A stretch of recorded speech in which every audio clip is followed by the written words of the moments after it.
കുട്ടികളോട് സംസാരിച്ചെന്ന് പറഞ്ഞ് ജൂനിയേഴ്സിനോടൊന്നും ഞാൻ പുറത്ത് തൊഴിക്കുകയും ഞങ്ങളെ മാനവമായി പീഡിപ്പിച്ചിട്ടുണ്ട്. ഇയാൾ ഞങ്ങളെ ഗേൾസിൻ്റെ മുമ്പിൽ ഷൈൻ ചെയ്യാനും മാഡത്തിൻ്റെ മുമ്പിൽ ഷൈൻ ചെയ്യാനുമായിട്ട് ഞങ്ങൾ വെറുതെ മാനവമായിട്ട് ഞങ്ങൾ ഇയാൾ ദ്രോഹിക്കാറുണ്ട്. മെസ്സിലൊക്കെ ഫുഡിനെ പറ്റി എന്തെങ്കിലും കംപ്ലയിൻറ്റ് ചെയ്തിട്ടുണ്ടെങ്കിൽ എല്ലാവരുടെയും മെസ്സിൽ വെച്ച് എല്ലാവരുടെയും ഫ്രണ്ടിൽ വെച്ച് ഞങ്ങളെ ഇയാൾ ഉപദ്രവിക്കാറുണ്ട്. പിന്നെ ടൈം ടേബിൾ ഒരു കോളേജിലും ഒരു വിദ്യാഭ്യാസ സ്ഥാപനത്തിൽ ഇന്നുവരെ അറിയപ്പെടാത്തൊരു സംഭവമാണ് ടൈം ടേബിൾ ചോദിച്ചിട്ടായിരിക്കുക.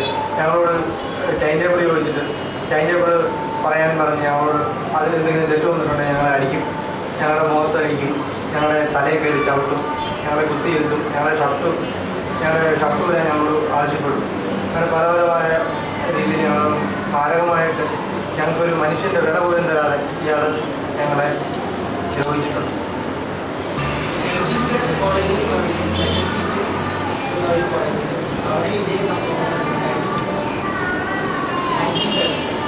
ആ കോളേജിൽ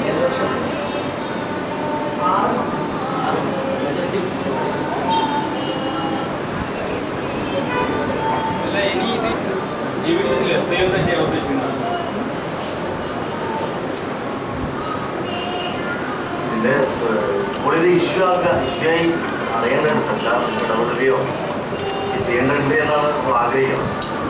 ഈ വിദ്യാർത്ഥികൾ ഏത് നിലക്കാണോ ഇതിൻ്റെ കൂടെ നിൽക്കുന്നത് അല്ലെങ്കിൽ എത്രത്തോളം സമരത്തെയും മുന്നോട്ട് പോക്കിനെയും കൊണ്ടുപോകാൻ അവർക്ക് സാധിക്കുമോ അവിടെ പരമാവധി പിന്തുണക്കുക എന്നാണ്. അങ്ങനെ ഒന്നുമില്ല, വിഷയം നമ്മൾ അല്ല സർക്കാർ പരിഗണിക്കുന്നില്ല എന്ന് നിങ്ങൾ പറഞ്ഞു നേരത്തെ. അങ്ങനെ 2-3 ഇഷ്യൂ ഉണ്ടായിട്ട് പോലും നിങ്ങൾ ആ കാര്യം സർക്കാരിൽ ബോധ്യപ്പെടുത്തി, കൃഷ്ണ മന്ത്രിസഭയിലൊക്കെ നിങ്ങൾ ബോധ്യപ്പെടുത്തി തന്നു, മുഖ്യമന്ത്രിയെ ബോധ്യപ്പെടുത്തി തന്നു. എന്നിട്ടും ഇത് ഒരു ഇഫക്റ്റീവ് അല്ലാത്തൊരു സാഹചര്യത്തിൽ വീണ്ടും നിങ്ങൾ സർക്കാരിനെ ബോധ്യപ്പെടുത്തുക എന്ന് പറയുന്നൊരു പാഴ്വേലല്ലേ?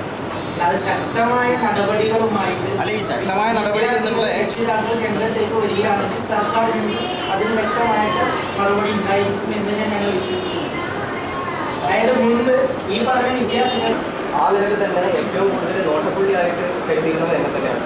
സപ്പോസ് ഏറ്റവും വലിയ എക്സാമ്പിൾ ഒരു പീഡനത്തിന് കാരണമാണെങ്കിൽ ഹോസ്റ്റലിലേക്ക് ചെയർമാൻ കയറി വരികയാണെങ്കിൽ ആരാണ് ഡോറ് തുറക്കുന്നത് അയാൾക്ക് വരെ അടി കിട്ടുന്ന അവസ്ഥ ഉണ്ടായിട്ടുണ്ട്. ആ ഹോസ്റ്റലിൻ്റെ സെക്രട്ടറി ആയിട്ട് എന്നെ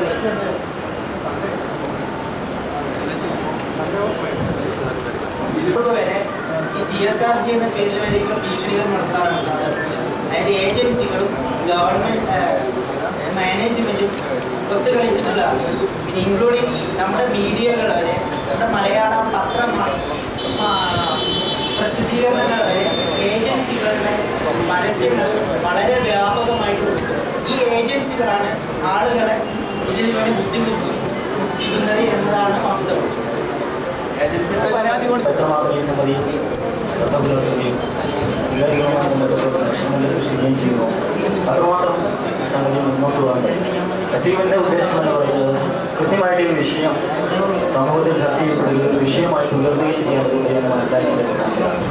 അത്തരത്തിലുള്ളൊരു മാധ്യമ സമൂഹം അത്തരത്തിൽ പിന്നെ CSRG ഉന്നയിച്ചിട്ടുള്ള കാര്യങ്ങളുമായി ബന്ധപ്പെട്ടുകൊണ്ട് എന്തൊക്കെ ചെയ്യാൻ കഴിയുമോ ഈ സംഗതികൾ മാധ്യമത്തിൻ്റെ ഭാഗത്തിലായി കഴിഞ്ഞാൽ ഒരുപക്ഷെ ഇത്തരം സംഗതികളിൽ നിന്നും കുട്ടികൾ ഇനിയും മോചിതരാകുമെന്ന പ്രത്യാശയുടെ അടിസ്ഥാനത്തിലാണ് നമ്മൾ ചെയ്തിട്ടുള്ളത്. പരിപാടിയിൽ പങ്കെടുത്ത എല്ലാ മാധ്യമ സുഹൃത്തുക്കൾക്കും സ്ത്രീകളുടെ നന്ദി അറിയിക്കുകയാണ്.